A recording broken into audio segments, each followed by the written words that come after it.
শুভ সন্ধ্যা বন্ধুরা, আশা করি ভালো আছেন। সান্ধ্যকালীন বিজ্ঞান আড্ডায় চলে এলাম। মহাকাশ গবেষণামূলক খবরাখবর থাকছে আপনাদের জন্য। থাকছে ইসরোর তরফ থেকে খবর, ইসরোর পরের লঞ্চ জানা গেল কবে, কি রকেট উঠবে, কি যাবে, সমস্ত জানাবো। এছাড়া কুড়িখানা উপগ্রহকে ভুল কক্ষপথে ছেড়েছিল স্পেস এক্সের ফ্যালকন 9 রকেট। মহাকাশ কমিশন নিষেধাজ্ঞা জারি করেছিল, সেই নিষেধাজ্ঞার খবর কি, রিপোর্টে কি বেরিয়ে এলো, থাকছে তাই নিয়ে তথ্য। এছাড়া 2-3 দিন আগেই আপনাদের জানিয়েছিলাম না, বুধ গ্রহের নিচে রয়েছে হীরের খনি। আরও একটি আর্টিকেল এবং তথ্য এসছে, তাতে জানা যাচ্ছে এই বুধ গ্রহের তলায় থাকা হীরে কি তোলা সম্ভব হবে মানুষের পক্ষে, জানাবো সেই বিষয় নিয়ে। আর থাকছে অন্য একটি আলোচনা, সেটা কি, আমাদের পৃথিবীর তো একটি মাত্র চাঁদ আছে, কিন্তু সৌরজগতে আগে ছিল 9খানা গ্রহ, আর এখন প্লুটোকে ছেটে দিয়ে 8টি গ্রহ। এই 8টি গ্রহর সব মিলিয়ে আমাদের সৌরজগতে চাঁদের সংখ্যা কটি, থাকছে সেই বিষয় নিয়ে অসাধারণ তথ্যমূলক ভিডিও। প্রথমে চলে আসি স্পেস এক্সের খবরে। ফ্যালকন 9 রকেটের আবারও দিন ঘোষণা হলো, উড়বে স্টারলিংক। তাহলে রিপোর্টে কি বেরিয়ে এলো দেখুন। আপনারা জানেন যে কুড়িখানা স্যাটেলাইটকে স্টারলিংকের ভুল কক্ষপথে ছাড়ার জন্য স্পেস এক্সের ফ্যালকন 9 রকেটের উপরে নিষেধাজ্ঞা জারি করেছিল মহাকাশ কমিশন। তদন্ত শেষ হয়েছে, তদন্ত শেষে দেখা গেছে যে এর মধ্যে গাফিলতির কোনো ব্যাপার ছিল না, সমস্তটাই টেকনিক্যাল ফল্ট, যা কিনা যে কোনো মহাকাশ গবেষণা সংস্থার সঙ্গে হতে পারে। আর এর জন্য কোনো ক্ষতি হয়নি। যেই উপগ্রহগুলি কক্ষচ্যুত হয়েছিল তারা কিন্তু আবহাওয়া মণ্ডলেই শেষ হয়ে গেছে। মহাকাশ কমিশন গ্রিন সিগন্যাল দিয়ে দিয়েছে, আর তারপরে পরই স্টারলিংক ঘোষণা করে দিয়েছে, মানে স্পেস এক্স ঘোষণা করে দিয়েছে তাদের স্টারলিংকের গ্রুপ 10-4 এবং 10-9 উড়বে। এবং আজ হচ্ছে 25 তারিখ, 27 তারিখ ভোর 4:13 ভারতীয় সময় অনুযায়ী এবং 4:21 দুখানা রকেটই কিন্তু 27 তারিখে উড়বে এবং আবারও বেশ কিছু উপগ্রহ পৌঁছে যাবে। তো এই বিষয় নিয়ে আপনাদেরকে জানিয়ে দিলাম। ছোট্টর উপর ছিল এই ইনফরমেশন। এবার চলে আসি একদম ছোট্টর উপর আরও একটি ভিডিও, সেটা হচ্ছে আমাদের ভারতের SSLV রকেট উড়তে চলেছে। কবে কি যাবে, এই SSLV রকেটের কত নম্বর উড়ান, কটা নাগাদ উড়বে আগস্টে, সমস্তটা দেখুন। ভারতের তরফ থেকে মানে ইসরোর তরফ থেকে একটি রকেট লঞ্চের ঘোষণা করা হলো এবং রকেটটি কিন্তু উড়তে চলেছে আগামী 7ই আগস্ট সকালবেলায় 8:45 নাগাদ। এবং রকেটটি হচ্ছে SSLV small satellite launch vehicle. এর 3 নম্বর মিশন হতে চলেছে, আর এটি কিন্তু প্রথম কমার্শিয়াল লঞ্চ। তবে কি স্যাটেলাইট এতে পাঠানো হবে সেরকম ভাবে পুরোপুরি প্রকাশ না করলেও কিউবস্যাট যে পাঠানো হবে সেটা জানিয়েছে ইসরো। এবং অবশ্যই আমরা 7ই আগস্ট লাইভে আসব। আসলে PSLVতে যদি কোনো কিউবস্যাট বা ছোট ন্যানো স্যাটেলাইট পাঠাতে হয় তাহলে কোনো বড় স্যাটেলাইটের অপেক্ষা করতে হয়। তাই জন্যই SSLV মানে এই ছোট্ট লঞ্চ ভেহিকেলটি ইসরো ডেভেলপ করেছে, যাতে ছোট ছোট ন্যানো স্যাটেলাইট এলে এবং 8-10টা হয়ে গেলেই তাকে মহাকাশে পাঠানো যায়, অন্যান্য বড় স্যাটেলাইটের জন্য অপেক্ষা করতে না হয়। যে জায়গাটা ধরে রেখেছিল চায়না এতদিন, সেই জায়গাতে বা সেই ব্যবসাতে কিন্তু এবার আঘাত হানতে চলেছে বড়ভাবে ভারতের ইসরো। এই যে 3rd মিশন হতে চলেছে, এর সম্পর্কে যা যা তথ্য আসবে আমি অবশ্যই আপনাদের সামনে আগামী দিনগুলোতে নিয়ে চলে আসব। কয়েকদিন আগেই জানিয়েছিলাম বুধ গ্রহের নিচে রয়েছে 15 কিলোমিটার জুড়ে হীরের খনি। সেই হীরে কি তোলা সম্ভব হবে দেখুন রিপোর্ট। মাটি খুঁড়লেই হীরের খনি, তবে লক্ষ কোটি টাকা মূল্যের হীরে জমা রয়েছে ঠিকই, কিন্তু মাটির গভীর থেকে বার করে আনার পথ এখনও খুঁজে পাওয়া যায়নি। অতিরিক্ত তাপমাত্রা থাকার কারণে নাকি সেই গভীরতায় পৌঁছানোর কারো সাধ্য নেই।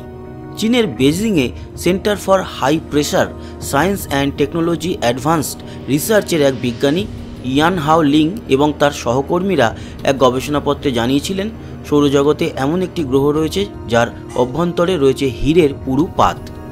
ইয়ান হাওয়ের মতে পৃথিবীর চেয়ে অনেকটা কম পরিমাণে হলেও বুধ গ্রহে চৌম্বক ক্ষেত্রের উপস্থিতি রয়েছে। চৌম্বক ক্ষেত্রের পাশাপাশি সেখানকার উচ্চ তাপমাত্রা এবং উচ্চ চাপ থাকার কারণে কার্বনের উপস্থিতিও বেশ ভালো মাত্রায় রয়েছে।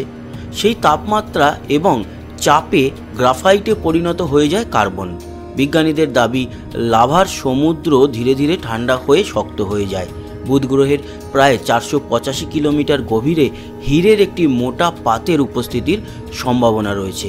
এই পাতটি 15 কিলোমিটার পুরু হতে পারে বলে জানিয়েছেন ইয়ান হাও। তবে উচ্চ তাপমাত্রার কারণে খনন করে সেই হীরে তোলা অসম্ভব বলে মত বিজ্ঞানীদের। আমাদের সৌরজগতে এই মুহূর্তে 8টি গ্রহ। সেই 8টি গ্রহ মিলিয়ে মোট কটি চাঁদ রয়েছে দেখুন।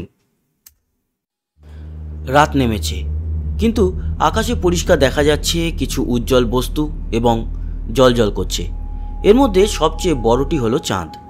আপনার কাছে যদি কোনো টেলিস্কোপ না থাকে তাহলে এটিই একমাত্র উপগ্রহ যেটা আপনি খালি চোখে দেখতে পারবেন। কিন্তু সৌরজগতে রয়েছে আরও অনেক চাঁদ যেগুলো খালি চোখে পৃথিবী থেকে দেখা যায় না। ঠিক কতগুলি চাঁদ বা উপগ্রহ রয়েছে আমাদের সৌরজগতে? এক কথায় এই প্রশ্নের উত্তর দেওয়া একটু কঠিন, কারণ সৌরজগতে কয়েক ধরনের উপগ্রহ রয়েছে। একটা হলো প্রাকৃতিক উপগ্রহ, অর্থাৎ প্রাকৃতিকভাবে যেসব উপগ্রহ গ্রহের চারপাশে ঘোরে। এর মধ্যে কিছু উপগ্রহের নাম আমরা জানি। হতে পারে এমন আরও অনেক উপগ্রহ রয়েছে যেগুলো সম্পর্কে আমরা এখনও জানি না। আমাদের এরকম জানা উপগ্রহের সংখ্যা এই মুহূর্তে 288টি।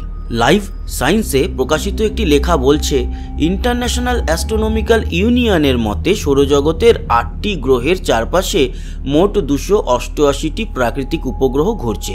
তবে মার্কিন মহাকাশ গবেষণা সংস্থা নাসার তথ্য মতে সৌরজগতে আমাদের জানা এমন প্রাকৃতিক উপগ্রহ মোট 293টি।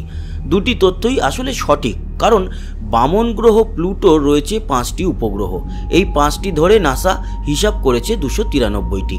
এর মধ্যে পৃথিবীর আছে মাত্র একটা উপগ্রহ চাঁদ। মঙ্গলের 2টি উপগ্রহ ফোবস ও ডিমোস। সবচেয়ে বেশি উপগ্রহ শনির 146টি। টাইটান, এনসেলেডাস, মিমাস এর মধ্যে অন্যতম। এরপর বৃহস্পতির দ্বিতীয় সর্বোচ্চ 95টি উপগ্রহ রয়েছে। গ্যানিমিড, ইউরোপা, আইও এর মধ্যে অন্যতম। সৌরজগতের সবচেয়ে বড় চাঁদ গ্যানিমিড। ইউরেনাস ও নেপচুনের রয়েছে যথাক্রমে 28 ও 16টি করে উপগ্রহ।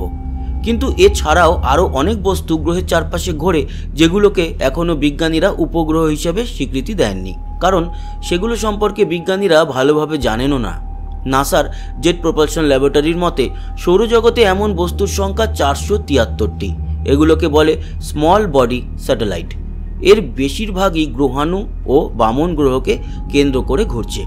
আমরা যদি বেশিরভাগ জ্যোতির্বিজ্ঞানীদের মতো এগুলোকে প্রাকৃতিক উপগ্রহ হিসাবে ধরি তাহলে মোট চাঁদের সংখ্যা হবে 761টি। কিন্তু এর বাইরে আরও উপগ্রহ রয়েছে। সে সম্পর্কে জানার আগে একটু জানা দরকার চাঁদের সংজ্ঞা কী। তাইওয়ানের Academia Sinica Institute of Astronomy and অ্যাস্ট্রোফিজিক্সের জ্যোতির্বিজ্ঞানী এডওয়ার্ড অ্যাস্টন উপগ্রহের সংজ্ঞা দিয়েছেন। উপগ্রহ হলো এমন একটা বস্তু যা বড় কিন্তু কোনো নক্ষত্রের চারপাশে না ঘুরে গ্রহের চারপাশে ঘুরবে। অ্যাস্টনের এই সংজ্ঞা অনুযায়ী আমাদের যে উপগ্রহ বা স্যাটেলাইটগুলো রয়েছে, যেগুলো আমরা কৃত্রিম উপগ্রহ বলি, পাঠিয়ে থাকি বিভিন্ন কাজের জন্য, সেটিও কিন্তু উপগ্রহ, কারণ এটা বড় এবং নক্ষত্রকে কেন্দ্র করে না ঘুরে গ্রহকে কেন্দ্র করে ঘুরছে। তাহলে এতদিনে যত উপগ্রহ পৃথিবী থেকে উৎক্ষেপণ করা হয়েছে সবগুলোকেই কি চাঁদ হিসেবে ধরা হবে? এর উত্তর হলো না, কারণ এগুলো সব কৃত্রিম উপগ্রহ। তবে এর বাইরে রয়েছে আরও কিছু বস্তু যেগুলোকে চাঁদ হিসাবে মেনে নেওয়া হয়নি। সেগুলোও কিন্তু প্রাকৃতিক। যেমন শনির রিং বা বলয়ের মধ্যে হাজার হাজার ছোট টুকরো রয়েছে যেগুলো শনি গ্রহকে কেন্দ্র করে ঘোরে, কিন্তু চাঁদ নয়। তবে ভবিষ্যতে মহাকাশে আরও উন্নত নভোযান পাঠালে আরও নতুন উপগ্রহ আবিষ্কার হতে পারে। এমনকি এখন যেগুলোকে উপগ্রহের স্বীকৃতি দেওয়া হচ্ছে না সেগুলোও পেতে পারে উপগ্রহের মর্যাদা। তো বন্ধুরা, কেমন লাগলো আজকের মহাকাশ গবেষণামূলক খবরাখবর সান্ধ্যকালীন বিজ্ঞান আড্ডা? আশা করি ভালো লেগেছে। ভালো লেগে থাকলে সঙ্গে থাকবেন, আমাদের সাবস্ক্রাইব করে লাইক শেয়ার করবেন, কমেন্ট বক্সে আপনার গুরুত্বপূর্ণ মতামত জানাবেন। আসি আবার দেখা হবে। সবাই ভালো থাকবেন, সুস্থ থাকবেন। টাটা।